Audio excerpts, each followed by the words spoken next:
And thank you for joining us. With us is Bethany Say, dietitian and diabetes program coordinator for Mind Body Wellness Center. Bethany, thanks for joining us.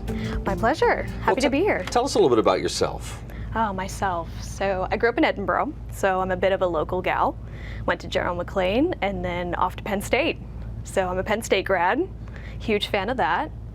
And a couple sidebar things about me. I have a Siberian Husky and I do ballet. Wow. That's one of my favorite hobbies that I like to share. Good outlet for relieving stress after work? Oh my gosh, you have no idea. Okay. What did you study at Penn State? Nutritional Sciences is my bachelor's. That has to be fascinating. Talk a little bit about that career path, taking those classes, and then what are some fun classes you threw in just to enjoy? So for the official major, it's very science-based. So that was something that actually surprised me, was how focused on biology, physiology, biochemistry the courses actually were. So it was very rigorous. It was a lot. So that was something you learned as you were going to school and picking up classes, and they were saying, here's your curriculum. Okay. Yeah, wow. Here we go. It was fascinating though. I loved it. Loved every minute of it. A lot of people complain about organic chemistry, but I thought it was great. Did you know when you went to Penn State that's what you wanted to do, like when you graduated high school, or did you have something else in mind and you thought, okay, well, I'll just start here and see where it goes? Absolutely not. I actually was an art education major. Wow. So I was going to be, the plan was to be a high school art teacher actually. And then that very quickly changed. Yeah. Well, what caused that to change? Well, I had this moment where I was sitting in a classroom drawing a pineapple for 4 hours in a row. And I said to myself, what am I doing?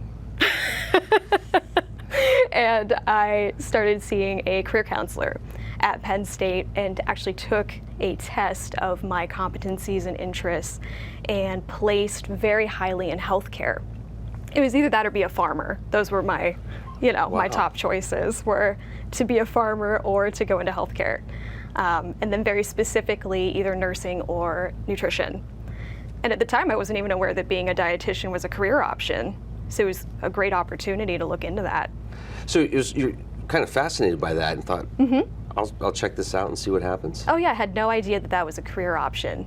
So did some research and I was like, yeah, I think that's for me. So was it during the research or just as you're taking classes, it just clicked like, I really enjoy this? It's kind of a mixture of both. Okay. Yeah. But it was a very clear decision. Like there was no doubt at that point. It was like, yeah, this is what I want to do.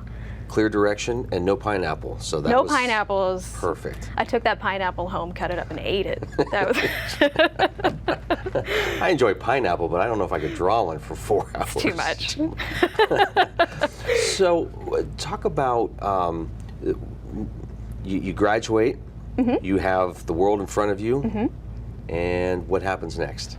Well, that's the joy of being in dietetics, is you're not done there. So after your bachelor's program, there's a master's program then required, as well as a dietetic internship program where you do rotations just like any other clinical position, where you are going around to real clinical practices and getting real world experience for about 9 months. Wow. Well, and then you can take the test to get what was that certified. like? What did you learn doing that? It's a whole different experience because when you're in school, it's book knowledge. It's memorizing. It's very cut and dry, per se. And then you get into the real world, and now there's real people involved, and people are complex. And it takes a whole different skill set to be able to communicate and connect and educate people and meet them at their level. That's a totally different skill set rather than the book knowledge per se. So we're going to talk about diabetes here in just a moment, but when did you know that's the direction you wanted to focus on? It was actually after I started my position here at Mind Body Wellness as a registered dietitian. And it became very clear very quickly that if I was going to choose a specialty, that the best option would be something that applies to the majority of the people that I'm working with. And diabetes is such a widespread condition that I would say it's fair to estimate at least 50%, if not 75% of the people that I work with either are directly experiencing that condition or know somebody who is. Wow. So, yeah. Well, walk us through the day-to-day of what you do, because it's probably every day is a little different, and it has to do with the patients being different. Exactly, and that's actually my favorite part of it, is that you're never bored. It's never the same thing again and again. It's every hour is a new person, a new story, new challenges, new questions, maybe they're working on goals and you're celebrating that with them and you're encouraging them to continue that. It's a new story every hour for 8 hours. For somebody that's coming to see you for the first time, what are the expectations? What are you trying to figure out? What are they trying to figure out? That's actually a good way to put it, is we're all just trying to figure it out. That's usually the initial assessment will be us getting to know each other. I'll set some expectations of, hey, today we're going to sit down and talk and I'm going to get to know you. I want to know more about your life, your health goals, your medical care, your blood work, things like that. So we're assessing what their needs are, what their wants are, and we do that collaboratively. So it's not me making those decisions for them. They may be coming in because their doctor gave them some suggestions, and we might focus on those if those come into the conversation. But often, actually, the way that I address it is by letting the patients tell me what they want. What do they want to know? And sometimes I'll provide them even a list of, hey, here's my scope of practice, here's all the things we can talk about. And then that kind of starts the conversation.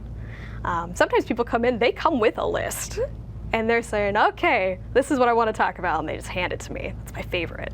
Love it.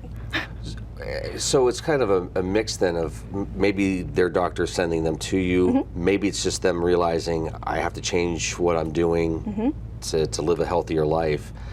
It seems like in that instance, it's really the biggest hurdle is the mental challenges of doing that, right? Sure. Changing eating behavior, sleeping behavior, exercising, that component. How difficult is that to be sitting there and knowing that you have to be willing to make that commitment? It's really challenging because as a clinician, I have to understand motivation theory and what gets people going and what keeps people going. When somebody starts out with goals like that, they're all excited, the first 2 weeks are great, they're real consistent, and then life starts happening. And they don't have a plan of how to pivot their goals to fit that. And then that's what we end up discussing in our follow-ups is, all right, so let's learn from these experiences and carry that knowledge forward so we can be more consistent with these goals. Or maybe adjust the goals if they're not realistic for that person and go from there. But as a clinician, it can be challenging because I don't get to go home with them and help them do these things. I send them off and hope for the best. Yeah. Is there, is it like an all or nothing approach? Here's, you're going to change your eating habits like that, or is it starting to say, hey, we're going to introduce more healthy options and eliminate some of the bad stuff over time? How does that process work? I try to encourage people to start slow. That's my personal way of doing it, and that is what is clinically most recommended. When you look at our training, like at Penn State, when they teach us nutrition counseling, it's small steps first, and you want to pick small steps that the client feels the most comfortable with and the most confident in, so that you're starting off on a good foot, and then you can build into bigger and maybe more challenging goals as they're starting to get their feet underneath them. But starting off with a small goal that they feel the best about is usually the best start. But sometimes I have to really convince people that that's the way to go. Sometimes they come in and they're thinking, I gotta redo everything. I just want a total 180 all the way, just total clean slate, but that's too many things to try to do at once. So instead of eating the whole pizza, just eat a slice or two. There we go. Start there.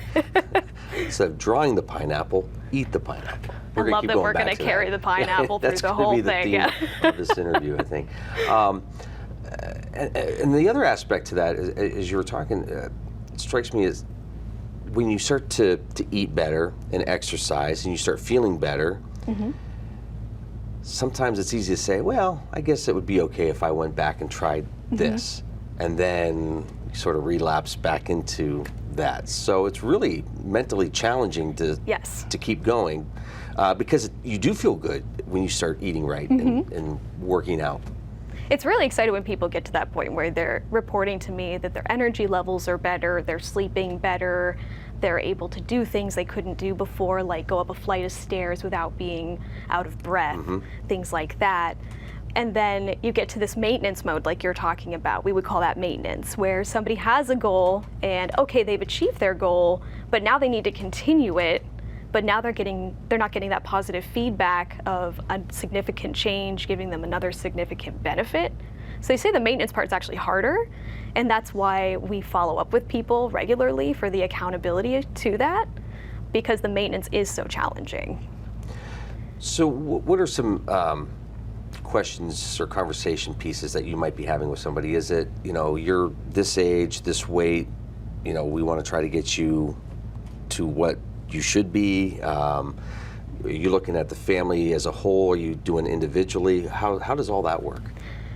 Depends on the person. Okay. Absolutely, but I will certainly elaborate on that. So often we will encourage somebody to bring a support person with them, which would often be a family member, maybe a spouse, maybe a caregiver, and that helps with accountability and getting everybody on the same page at home, hopefully building support for that person outside of my office. But we do see people one-on-one. That's how we do this. So we have hourly appointments. So you get 60 minutes one-on-one time with me.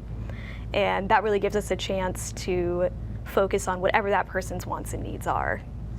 Because I would imagine it would be challenging to have somebody say, I'm going to make this change, I need to be better. They go home and nobody else wants to help with that. So you're still seeing stuff you shouldn't be eating. Absolutely. Okay. I've absolutely seen where somebody goes home, they make this change, and somebody else at home is not really happy about it because now it's impacting them too. And sometimes that actually causes relational strains within the family and the household. So if we can bring multiple people in and kind of talk that out together, sometimes that helps. So, dietitian versus like a nutritionalist. Talk a little bit about that. Oh, fabulous question. I'm so glad you asked this question. In Pennsylvania, it absolutely matters. Okay. So in this state, you could walk out of here right now, start a blog, and call yourself a nutritionist. Nobody can stop you. There you go. However, to call yourself a registered dietitian, you have to complete the bachelor's, the master's, do the dietetic internship, and then also take the national exam for certification. So there's a significant background educationally for people who are registered, and that's to ensure that we are not harming anybody with the advice that we're giving them, that we actually do have a strong educational background on the pros and cons of different options, and making sure everything we tell them is from peer-reviewed research. And that seems to kind of fit into what you're saying, like everybody's different. So the course of treatment is going to be different for everybody. Yes. And that's, again, you're sitting down with them having these conversations, not somebody going online and just reading and going, okay, I think this fits, I'm going to try this. Yeah, when somebody comes in, we're thinking, okay, medically, what's going on with them? That's going to vary. Socially, what's going on with them? Do they live by themselves? Do they not? Economically, do they have issues paying the rent? Are they struggling financially? Do they have transportation? Oh, yeah. And then the mental health side of it, if they're not mentally well, that's going to impact whether they're going to be successful at following through with their goals. So we really take a whole health approach to looking at people's challenges and strengths and building a plan based off of that individual specifically. Obviously, Meadville Medical Center treats this very importantly by having positions available for you to do this. What is that like to have that relationship and to have access to talking to doctors and nurses and staff members to get, a better picture of somebody's overall health? It's so helpful because I certainly have my place, but there's so much that's outside my scope that could potentially benefit a person. And then it might circle around and benefit what I'm doing with them as well. So to be able to reach out to folks in the other disciplines, and sometimes I'll reach out and ask like, hey, what is this person's blood sugar target range that you're going for? Or, hey, I noticed this person's really struggling with this. Could you address that with them at your next appointment? And that just really helps ensure that they are supported as best as possible. For somebody who says to you, I'm at that age, I don't know if I can ever get back into shape or change my ways, what do you say to them? That's where we start having the conversation about pros and cons. So going into a little motivation theory, we'd be looking at, okay, well, if, let's say hypothetically, you do make some changes, how would that benefit you at this point in your life versus what might you have to give up or sacrifice to do that? And walk them through their own logic of, is this really worth your time? Is this something you really want to commit to right now? Yes or no? And sometimes, occasionally, the answer is actually no. And I don't take that personally, but they might have other things going on in their life that they're focused on, and that's okay. Do you encourage folks before they come in to see you to maybe think about potential goals that they have? Climbing stairs, going for hikes, mountain climbing, whatever it is. Yeah. Those are questions that I ask usually at the initial assessment Okay. to figure out where we're trying to get to.